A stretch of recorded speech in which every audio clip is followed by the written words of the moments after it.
আসসালামু আলাইকুম, welcome back to my cooking studio by Sumi. আজ আমি আপনাদের তৈরি করে দেখাবো আমের আচারের রেসিপি। অনেক আপুরাই আচারটা অনেকভাবে তৈরি করে, তবে আশা করছি এই আচারের রেসিপি ফলো করে যদি আপনারা তৈরি করেন তাহলে এটার টেস্ট হবে দুর্দান্ত। কথা দিচ্ছি, একবার হলো আপনারা এটা ট্রাই করে দেখুন। তো আমের আচার বানানোর জন্য আমি এখানে কাঁচা আম নিয়েছি। তো আমগুলো আমি প্রথমে একটা পিলারের সাহায্যে উপরের কোষাটাকে আমি ছাড়িয়ে নিচ্ছি। তো আপনারা চাইলে দা বা ছুরি যে কোনোটা দিয়ে কিন্তু আপনার উপরের কোষাটা ছাড়িয়ে নিতে পারেন।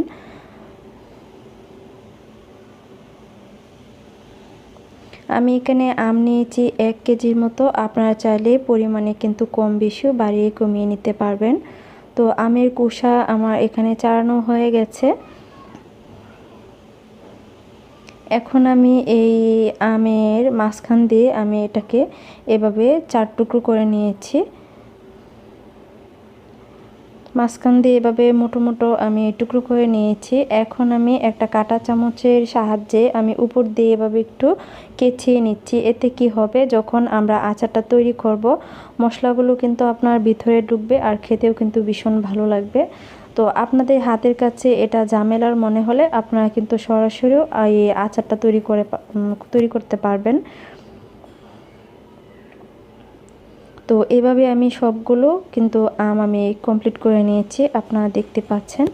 তো এখন আমি মশলাগুলো একটু দেখিয়ে দিচ্ছি। প্রথম যে এখানে মশলাটা দেখতে পাচ্ছেন এটা হচ্ছে 5 ফোড়ন, আর এটা হচ্ছে আস্ত জিরা। চেষ্টা করবেন সব মশলা আস্ত নেওয়ার জন্য। আস্ত ধনিয়া, আস্ত মিষ্টি জিরা, আর এটা হচ্ছে রাঁধুনির মতো দেখতে, এটা আচারের মশলা লোইন।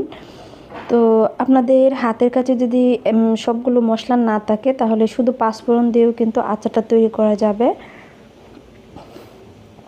এখন আমি এই মশলাগুলো ভেজে গুঁড়ো করে নিব। তো চলে যাচ্ছি চুলায়। একটা প্যান বসিয়ে দিয়ে পর্যাপ্ত পরিমাণের মতো সরিষার তেল দিয়ে এখানে 4টি এলাচ, দারচিনি আর তেজপাতা দিয়ে দিচ্ছি 2 থেকে 3 টুকরো। তো এখন আমি একটা প্যাচালার দিয়ে একটু নেড়ে ছেড়ে নিচ্ছি। যখন এর থেকে খুব সুন্দর একটা ফ্লেভার অ্যাড হবে তখন আমি এখানে এই অন্যান্য উপকরণগুলো অ্যাড করব। তো এখন আমি এখানে দিয়ে দিচ্ছি 1.5 চা চামচের মতো রসুন বাটা। তো এটা একটু মিশিয়ে নিয়েছি। এখন আমি এখানে 1 চামচের মতো সরিষা বাটা দিয়ে দিচ্ছি। সরিষা বাটাটা আপনার হাতের কাছে থাকলে দিবেন, না দিলেও কোনো প্রবলেম নেই। দিলে খুব সুন্দর আপনার সরিষার একটা ফ্লেভার আসে। আর 1 চামচের মতো দিয়ে দিচ্ছি আদা বাটা। আদা বাটাটা দিয়েও আমি একটু মিশিয়ে নিচ্ছি। তো ফ্রেন্ডস, এটা মিশিয়ে নেওয়া হয়ে গেছে। এখন 1/4 চা চামচের মতো হলুদের গুঁড়া দিয়ে দিচ্ছি। দিয়ে আমি আমটাকে এখানে অ্যাড করে দিচ্ছি। তো অ্যাড করে দেওয়ার পর আমি প্যাচালার দিয়ে খুব ভালোভাবে আমি মশলার সাথে মিশিয়ে নিচ্ছি। তো ফ্রেন্ডস, এটা আমার মিশিয়ে নেওয়া হয়ে গেছে। এখন আপনারা যে যেরকম টেস্ট অনুযায়ী আপনারা মিষ্টি খেতে পছন্দ করেন সেই পরিমাণে কিন্তু অ্যাড করতে পারবেন। আমি এখানে 1 কাপের মতো দিয়েছি। আর আপনারা চাইলে এই আচারটা কিন্তু গুড় দিয়েও তৈরি করতে পারবেন। বিশেষ করে আমের আচার কিন্তু চিনির চেয়ে কিন্তু গুড়ের আচারটাই কিন্তু খেতে অনেক টেস্ট লাগে। তো এটা নেড়ে ছেড়ে দেওয়ার পর এখন আমি কিছু মশলা এখানে অ্যাড করব। আমি এখানে বিট লবণ দিয়ে দিচ্ছি 1 চামচের মতো, আর 1/4 চা চামচের মতো দিয়ে দিচ্ছি টালা জিরের গুঁড়া।